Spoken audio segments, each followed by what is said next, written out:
Hey everyone, welcome to another episode of Web3 Anchal. Today we have Nicola with us, joining as a guest in the podcast. And Nicola comes with a great experience in marketing and branding in the space of Web3. So, Nicola, what brings you here and what are you doing these days in the space of Web3? So, hello everyone, and first of all, thank you, Vishal and Metaverse Simplified for having me here today. Nicola from Italy. I started my career in Web3 back in 2021. I'm a marketer for about 8, 9 years now. Used to work always in startups, scale ups, unicorns, and consultancy. Recently, before getting into actually Web3, the gateway for me into Web3 was gaming, like the majority of top users anyway nowadays. I acted as, let's say, head of marketing for different brands, and then sort of like scoped out from gaming and went on to explore other industries, namely the sports industry, the DaaS, so data as a service industry, and then also more recently loyalty, which has become a sort of like hype in the last period. So I've tried to explore different areas of Web3 and just to understand how it works, and of course what's the the common denominator between all of them, right? So the decentralization and blockchain technology anyway, or NFTs also, you could also say, or digital collectibles. Overall, yeah, just really excited despite, let's say, the situation, which, it's this crypto winter is valid for some, but not for some others. Let's look at gaming anyway, and then loyalty, which are going really strong. So definitely excited to see what 2023 is gonna take to the industry itself. Got it, got it. So I work with a lot of marketers in this space and again, trying to help them on how they can enter the space.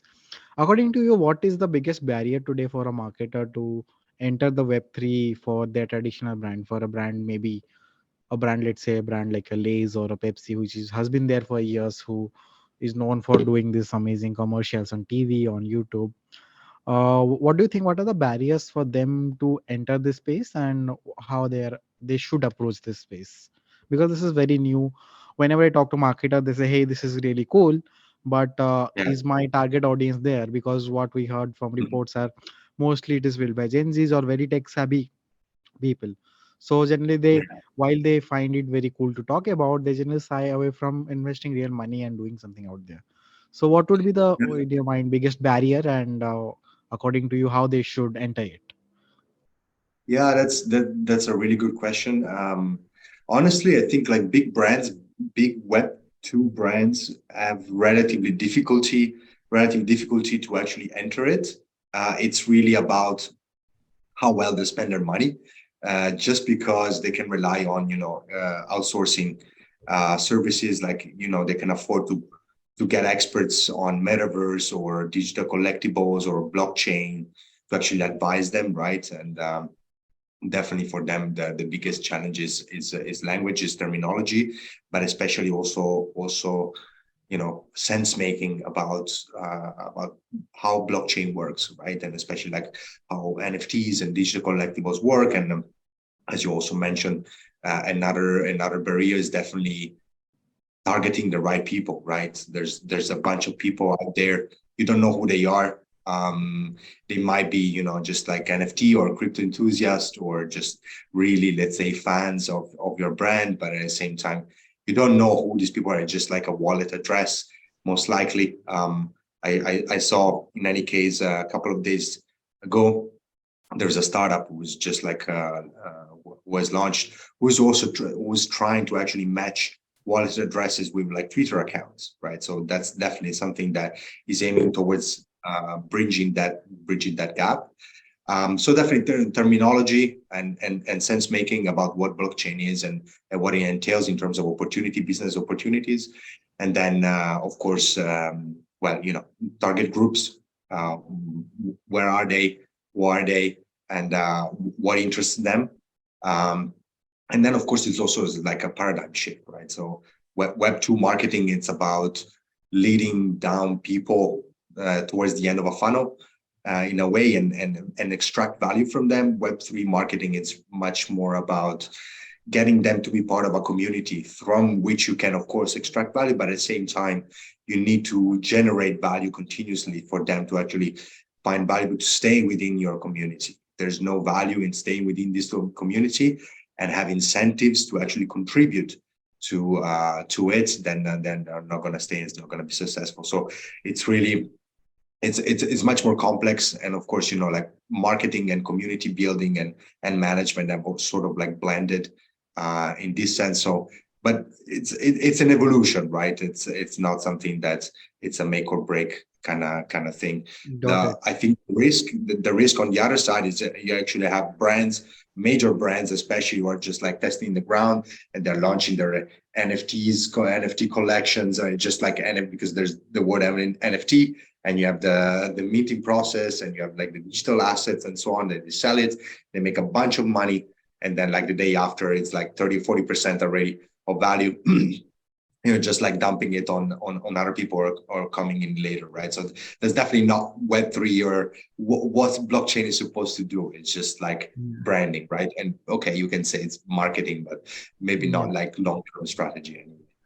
Got it. Got it. I also saw that you are also coming from a digital marketing background.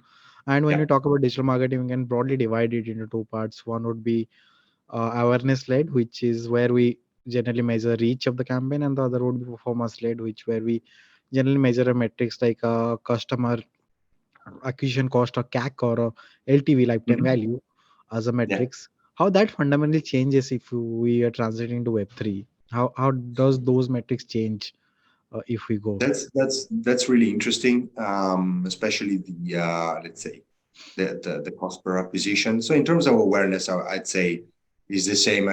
Sometimes we think that just by employing the word Web3, we're thinking that everything has to change. In any case, the principles, for example, of marketing, they always stays the same. Like we are all humans, we all respond to certain, let's say, stimuli and certain, let's say, incentives, and that's why some campaigns, even some experienced marketers are able to promote their product or service on Web3, regardless, whether they have a lot of experience or not, because the principles are always the same. Then, of course, yeah, the metrics might change to a certain extent, but in terms of, let's say, awareness, it's about a different channel, right? So it's on Twitter or Reddit, or if you're talking about video content, it's like Twitch, rather than, let's say, Facebook or Instagram, for example. But you never know, right? It's also about what kind of community you're after, what kind of people you're after. So the channels might change, but the metrics, at least in terms of awareness, might not change. Or even if we talk about media outreach or public relations, um, press coverage, all those awareness metrics, they don't really change. The change most likely is really about the middle funnel towards, let's say, the end of the funnel, in which you, again, marketing and community building and management kind of blend in together, right? So cost per acquisition is it's not necessarily, let's say, the paid campaign that you launch on social media. Actually, I don't advise paid campaigns in Web3, just because I'm not really sure if like paid campaigns on Twitter are really successful or on Reddit. I But keep seeing a but lot of ads on buy this token, be a part of this community, and all right, of okay, that. well, okay. I guess the space is really crowded, but I mean, honestly, unless it's something as a marketer, right? Unless it's something really compelling, then I always go organic, and that's also the power of Web3, right? It's like the power of community, like word of mouth, and let's say the crowdfunding anyway, or crowdsourcing of ideas and initiatives. It's the core, right? So it's really about, so the cost of acquisition should really be how, like, the cost involved in maintaining and building the community, rather than, let's say, a specific marketing campaign, right? It's about what kind of incentives you give to the community, so how much you're going to pay for it, right? Or how much you're going to reward the community members, right, for bringing Got in new users, right? So I'd say that the metrics might change in certain way, or at least the way they're measured, but they're anyway generally very similar to Web2. Got it, got it. And in your mind, can you give us an example of a brand which is doing this right? Because today a lot of brands are doing, and I Yeah, believe it might be my biased opinion, but I believe some are just doing for the sake of doing something. They're buying a land in sandbox, or they're launching an NFT, auctioning it. But do you have a brand in your mind which is doing this in the right way? Can be a yeah. Well, example for others.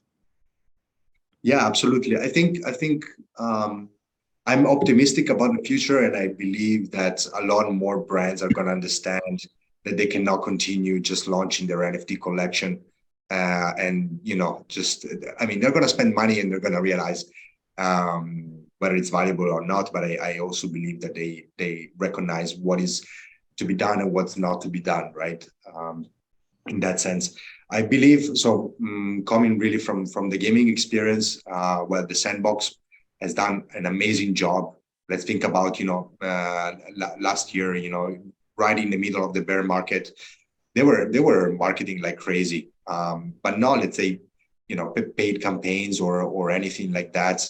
It was just about partnerships, just like partnering with VIPs and like famous actors and characters in the show industry who would launch, of course, their NFT collection, but also having like real events inside the game, right? So it was insane, like the work that they did and the sort of like traction that they gained, and it was all, of course, paid in the sense that it would pay for the partnership, but at the same time, it was not like sponsored content or anything like that. It was just like really waves made out of all this partnership, and people would just get in. And even though they would use the terminology that was like Web3, so like NFT and anyway, crypto and minting and so on, it was so intuitive to actually get into it. And the fact that, they also pushed a lot on the creator economy, right? So you just get rewarded for all the content that you produce for the game, and you can actually like sell it, on the marketplace. This is just like the essence, right, of Web3. So they did an amazing job in, first of all, in building an amazing product, because having a good product is the best marketing you can have, right? And then secondly, like partnerships, and they've kept building these partnerships and this new collection and these new brands. And you just look at their maps, and it's just Mhm. like there's so many brands you can recognize, and you Mhm. really want to create an account just to try it out. It doesn't matter if you then play, but you really really want to try it out. Yeah, The yeah. second one in the gaming space, and I'm taking gaming just because I think it's at the forefront in this sense in terms of evolution, right? I think it's called Big Time. It's an online RPG game, and what is interesting, and I think it can be also an example for other industries, right? Is the fact that they are building a product that is not necessarily Web3 based. It's a product that is standing alone by itself, and then at some point they're going to add some, let's say, Web3 assets and Web3 elements to it, which are going to be ingrained, especially in terms of economics and like tokenomics. But it's everything part of the gaming experience that not necessarily has to be, let's say, talking about blockchain or NFTs and so on. And they had an amazing traction, especially in terms of influencer. There were the content creators saying, "Yeah, I want to create a video about it, or give me enough of a pass, for me to try the game." And there was so much content, even if the game was in the alpha stage, and this was like mid 2022. And so they've done an amazing job in that sort of organic promotion. And stepping out from the gaming industry, I think, well, the other side, it's sort of like metaverse, Yeah, but yeah, also that's I know. kind of thing. And I think they really made a good job. I mean, Yuga Labs is really they built the brand, so of course it's kind of easier for them.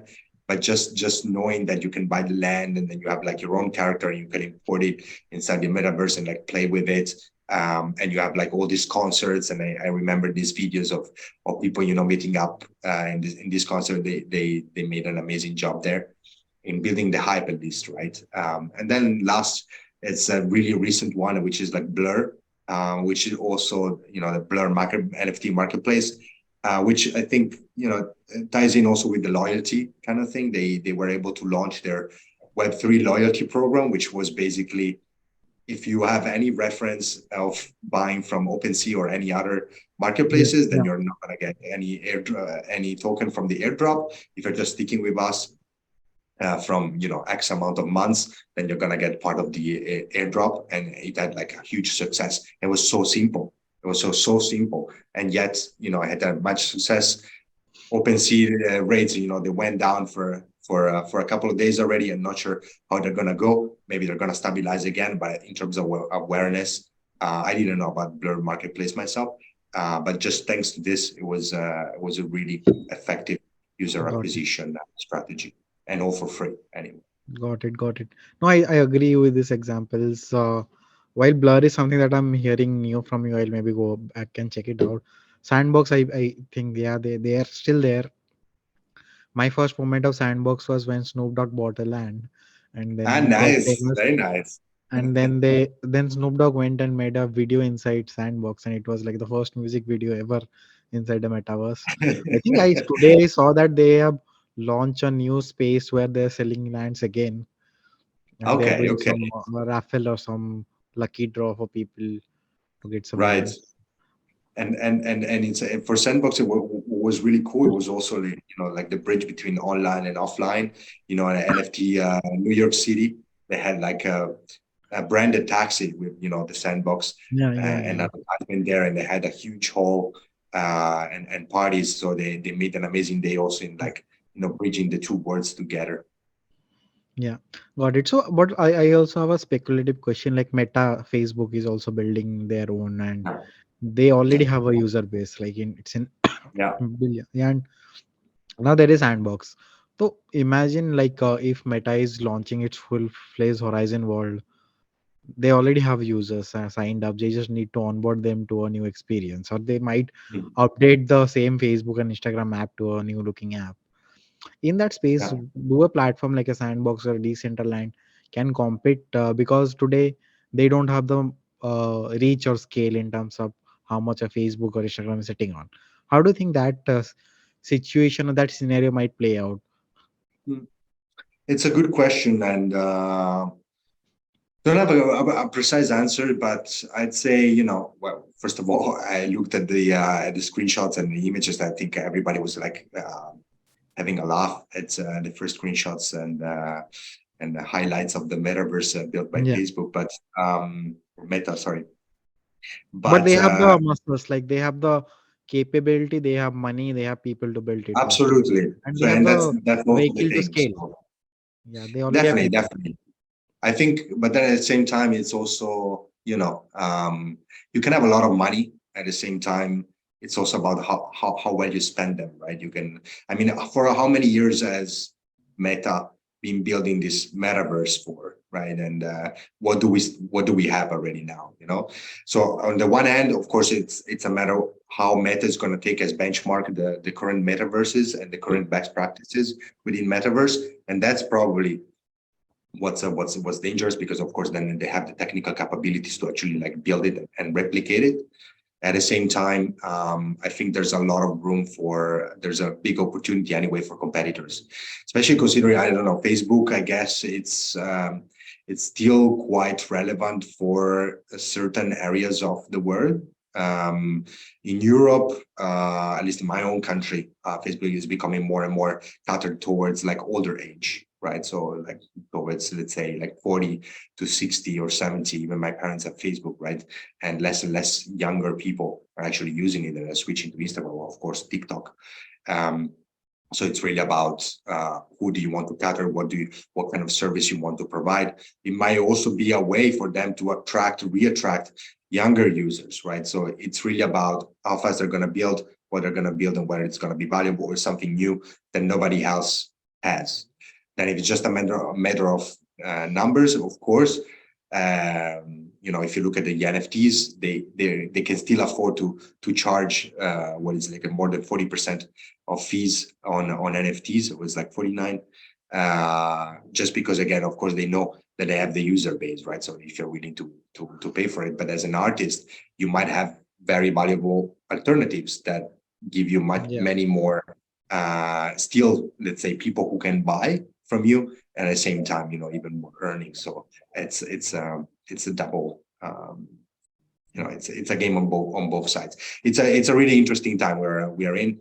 Who knows? Maybe they're going to implement some AI Yeah. powered tools or automation. Who knows?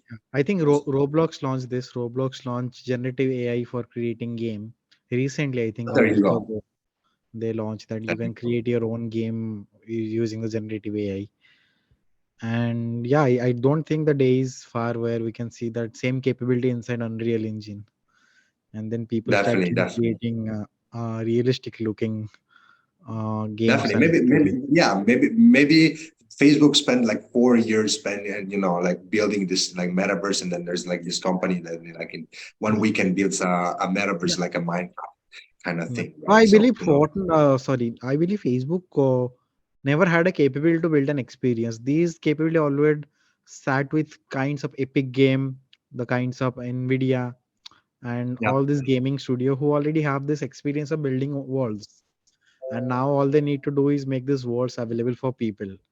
So, yeah, but exactly. Facebook already has a scale of people, but they never built an experience where you can go roam around and it's True. easy. So Very I true. think gaming game there maybe Microsoft can come and play because with their Xbox ecosystem they can fast track. Even Google is missing that. They try to build gaming with Stadia and Daydream or VR with Daydream, but that did not fly.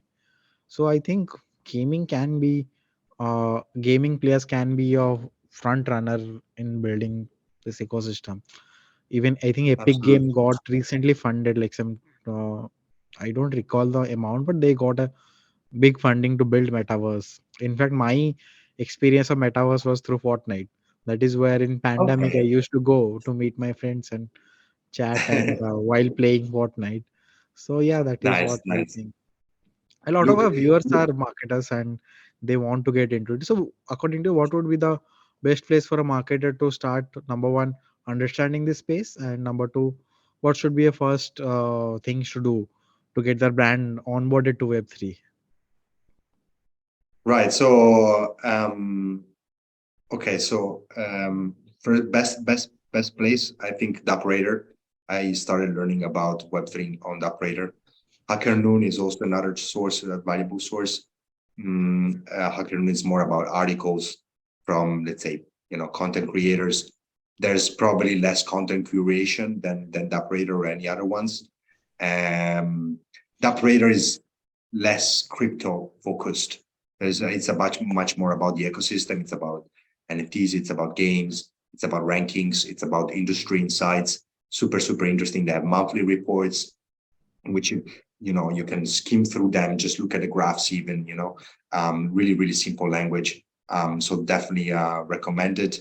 And then the beauty and of course the difficulty is there's so many sources that you can leverage at the same time. You look at Web3 marketing, for example. You just look resources on Web3 marketing. You have these articles that are they're so fluffy. There's no substance. It's just there because, of course, they hit the keywords right. But yeah, And articles but are now less trustworthy. People are using Chat GPT to generate an article and putting it, yeah, running exactly, ad and getting money.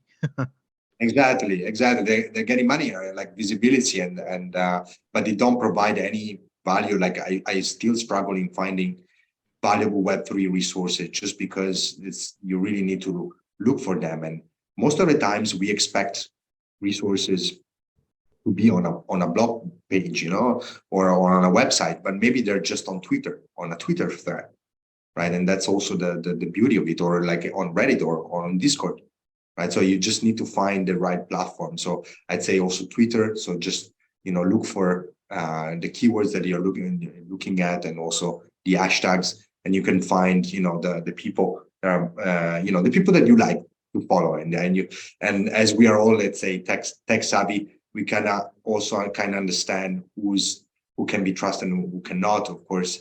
And then the rule is always the same. Where are you getting your information from, your numbers from? Is it just your opinion? And the beauty is also that you can always share your opinion as well.